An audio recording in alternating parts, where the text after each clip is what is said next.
এটা কি তোমাদের সাথে হয়? হলে কিন্তু অবশ্যই জানিও, ভীষণ ইন্টারেস্টিং। এবং আমার মনে হয় 10 জনের মধ্যে মোটামুটি 9 জনের, মাঝে মাঝে 10 জনেরও এরম হয়। সেটা হচ্ছে মাঝে মাঝে হঠাৎ করে ভীষণ নিরাশ লাগে, উদাস লাগে, কিছু হচ্ছে না, মানে দেয়ালে পিঠ থেকে যাচ্ছে, সব ব্লক হয়ে যাচ্ছে।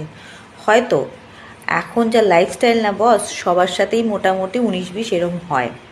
কিন্তু সব থেকে বড় কথা হচ্ছে তখন আমাদের মেন রিয়েলাইজেশনটাই হয় না। কি হয় না সেটা পরে বলছি, তার আগে বলছি কি কি কনসিকুয়েন্স হয় এইসব ভাবনা চিন্তার জন্য, যেইগুলো কিন্তু অটোমেটিক্যালি বাই ডিফল্ট চলে আসে, ইউ ক্যানট কন্ট্রোল। তখন আমাদের মনে হয় ও মাই গড, আমার লাইফটা ইজ অফ নো ইউজ, আমার পারপাস কি এই ওয়ার্ল্ডে এসে, কেন এসছি, সব স্ট্রাগল, সব সাফারিং শুধু আমি করছি, আমি করছি, আমি করছি। That's not true darling, that's not true.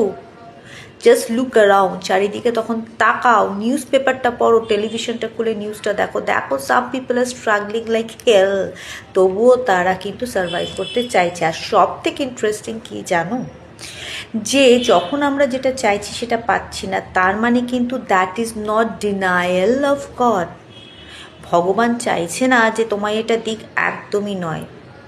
That is waiting for the perfect and the appropriate time. হ্যাঁ, ভগবানের সব কিছু প্ল্যানিং আছে এবং সে তো ভীষণ ডেডিকেটেডলি সব প্ল্যান করে, তাই সব প্ল্যানিংয়ের কিন্তু আলাদা আলাদা টাইমিং আছে।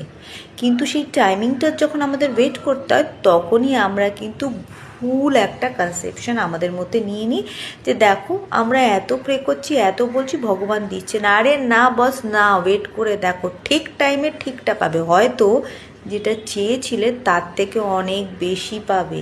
That's a surprise. So please have patience. আর পেশেন্সের থেকেও বড় কথা, হ্যাভ ট্রাস্ট অন হিম।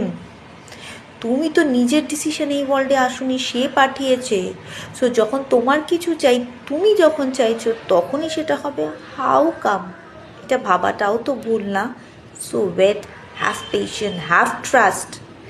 যেটা তোমায় দিচ্ছে না যখন তুমি চাইছো, that is not denial, that means the right time haven't come yet. So wait for the right time, darling.